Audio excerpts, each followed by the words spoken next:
Around the world, an increasing number of governments and authorities have banned or warned against the use of Wi-Fi in schools.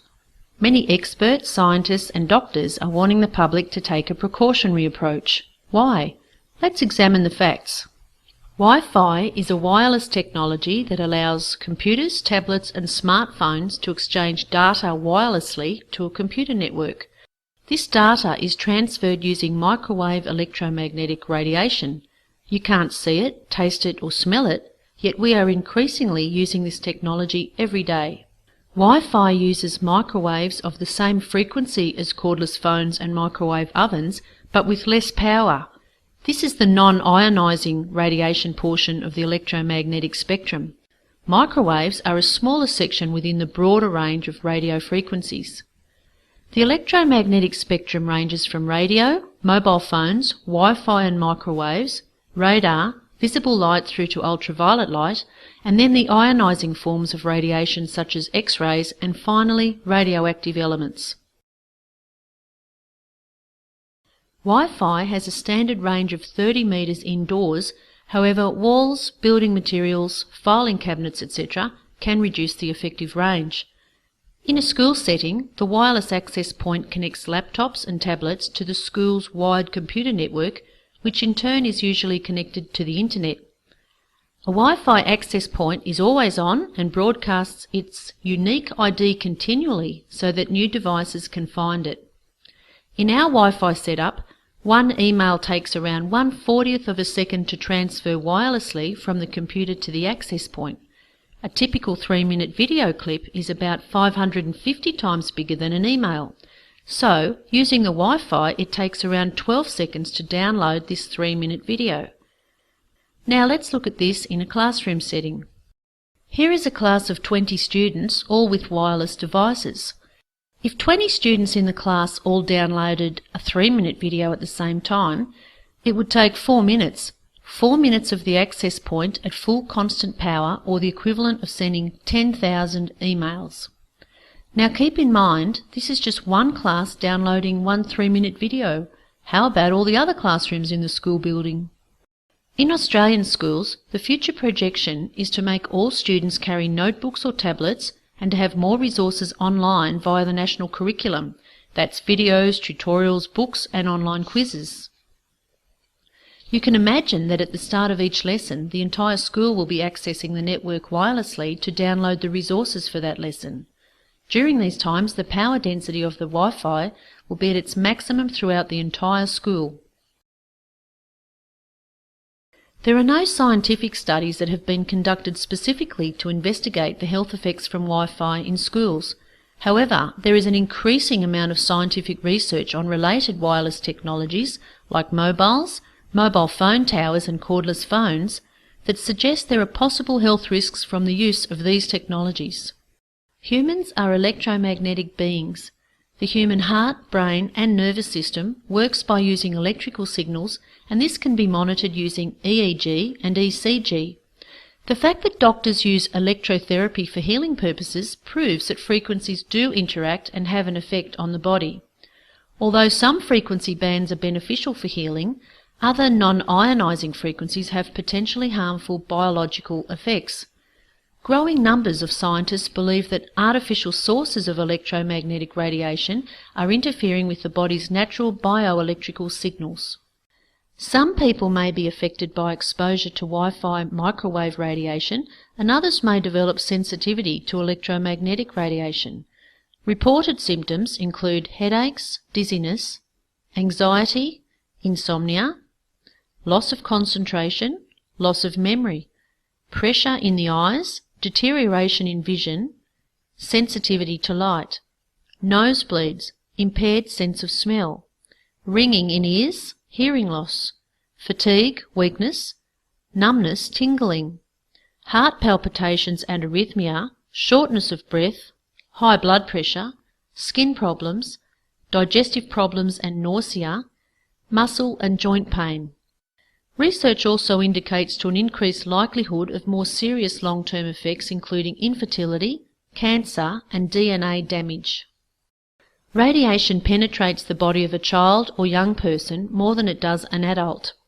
This makes children more vulnerable to microwave radiation due to their thinner skulls, softer bones, underdeveloped immune system and developing cells.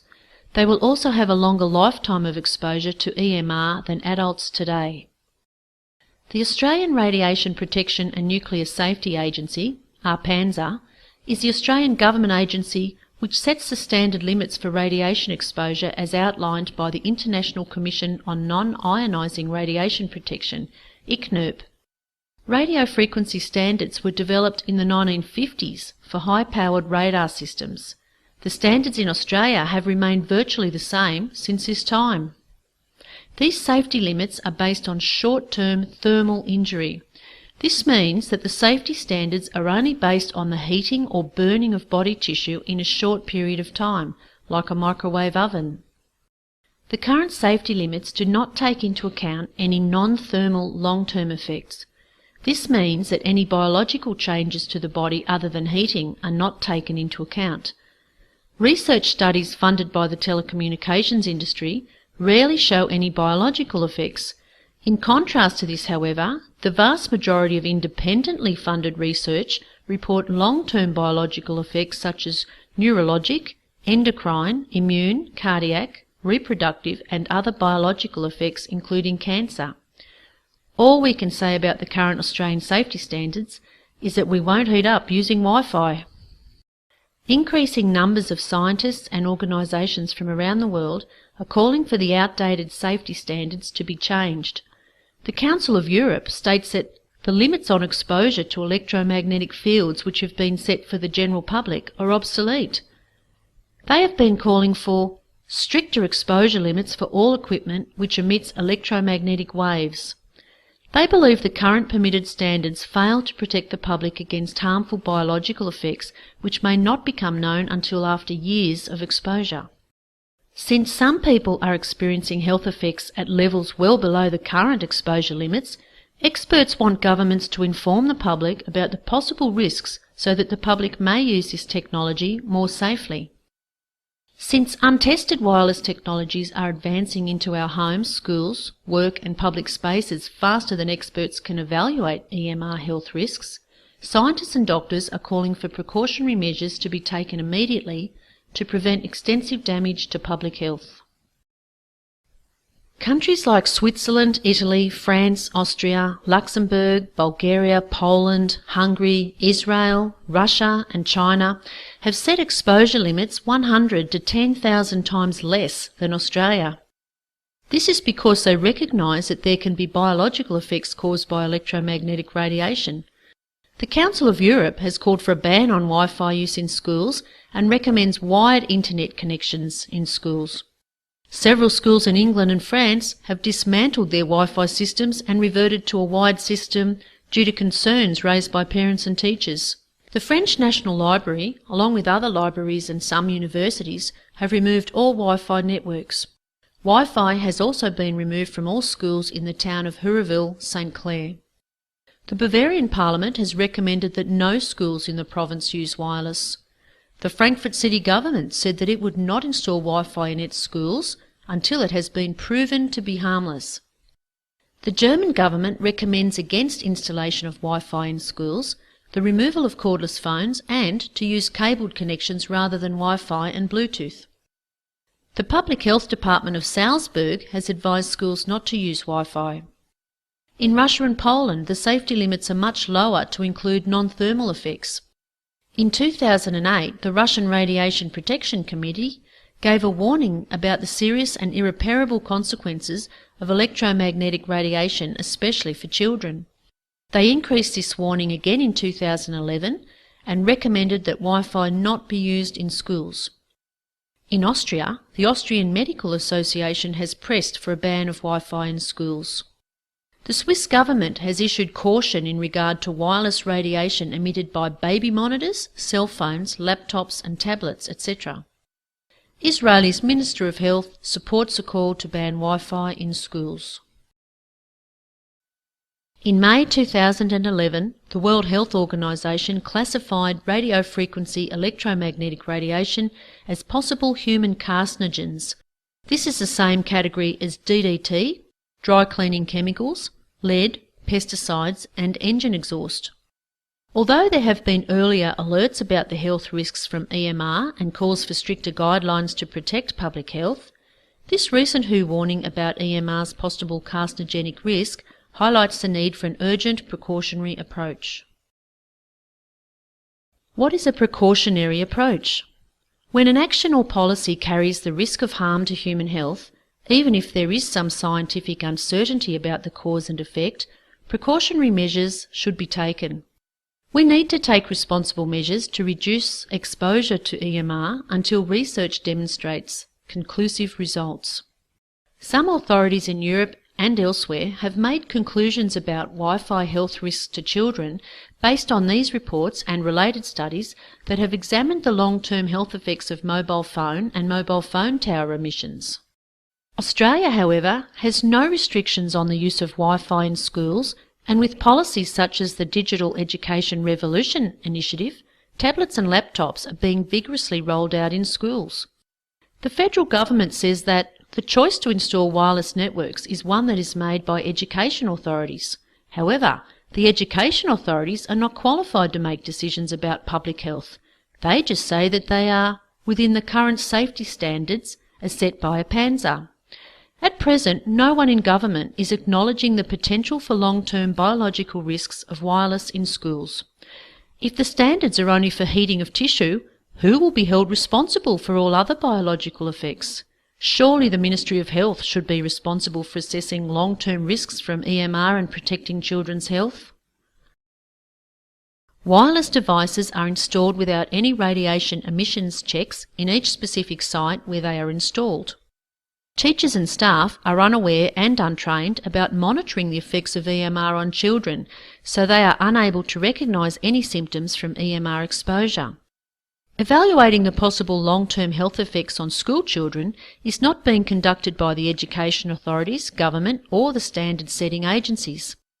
APANZA, who sets the standards, says, "Research relating to children is limited and the possibility of harm cannot be completely ruled out." Given that Wi-Fi has not been proven to be safe for long-term biological effects and there are no specific studies conducted to look at the risk to children, why are these wireless EMR technologies being rolled out in schools? When it comes to long-term health risks, governments don't always take swift actions or a precautionary approach. This was the case with smoking and asbestos. In addition to public health, governments have many responsibilities including the economy, taxation and foreign policy. These can conflict with the government's health protection role. In Australia, telecommunications is an $18 billion industry per year. This is a huge economic success and valuable tax revenue for the government. To protect these interests, government and industry want conclusive evidence of biological effects. This could take another 15 to 20 years, by which time the damage could be extensive and irreversible to children. Employees of the telecommunications industry are often the experts called upon to provide advice on the safety limits. Surely there is a conflict of interest in having industry representatives tasked with this responsibility. In Australia, APANZA follows ICNIRP's exposure limits. However, the European Parliament raises concerns about ICNIRP's unclear origin and structure and suspects ICNIRP of having rather close links with the industries. They also say that the industry benefits from recommendations for maximum threshold values of electromagnetic fields. Could this be the reason why obsolete safety standards are maintained and biological effects are disregarded despite mounting independent scientific evidence? Scientists from both sides agree that more research is needed. However, independent research which shows biological effects fails to receive further funding. Some scientists who have conducted research and found evidence of biological effects have been discredited, discriminated, had their funding stopped and their research prevented from being published. Shouldn't these very scientists be the ones that are supported and funded to clarify research into this area of uncertainty? Isn't it crucial to support genuine independent research that can provide objective evidence to protect public health rather than industry profits? We can't use obsolete safety standards developed for radar to prevent short-term heating injuries and hope that there are no long-term effects to children when used in a classroom setting. We urgently need objective, credible research into the long-term biological effects of wireless on children. We can't afford to put the convenience of wireless technology and cheaper short-term costs before children's health. Authorities like the European Parliament and the European Environmental Agency believe that there is already sufficient scientific evidence for governments to take an immediate precautionary approach, especially to protect children who are most vulnerable. They state that waiting for high levels of scientific and clinical proof can lead to very high health and economic costs, as was the case in the past with asbestos, leaded petrol and tobacco. However, ignoring the early warning could be much worse, as EMR affects everyone. All populations are now exposed to varying amounts of electromagnetic fields. These levels will continue to increase as technology advances. Over the last 15 years, there has been a steep increase in illness amongst young people. Allergies, asthma, autism, learning disorders, behaviour disorders, ADHD, concentration problems, strokes and brain tumours have been rising each year. Some scientific reports have matched these spikes in illness with the published research on the effects of low-level radiation on human health. They show how the increase in illness corresponds with the increased use of wireless communication technologies over the past 15 years. Currently in Australia, despite the early warnings, more and more new wireless technologies are introduced into our daily lives. Mobile phones, 3G, 4G, cordless phones, Wi-Fi, baby monitors, digital radio and TV, smart electrical meters and other smart appliances. In the face of uncertainty, where children are concerned, shouldn't we take smarter options to reduce the exposure from wireless radiation in schools? Chronic exposure to wireless radiation is a preventable environmental hazard that is sufficiently well documented to warrant immediate precautionary actions. Responsible authorities overseas have responded by banning or warning against the use of Wi-Fi in schools. It is time for the Australian Government and education authorities to take responsible precautionary measures to reduce the risks from EMR exposure. Wi-Fi in Schools Australia fully supports the use of technology, computers and the internet for education in schools. We also believe that schools have a duty of care and need to provide a safe learning environment for all children.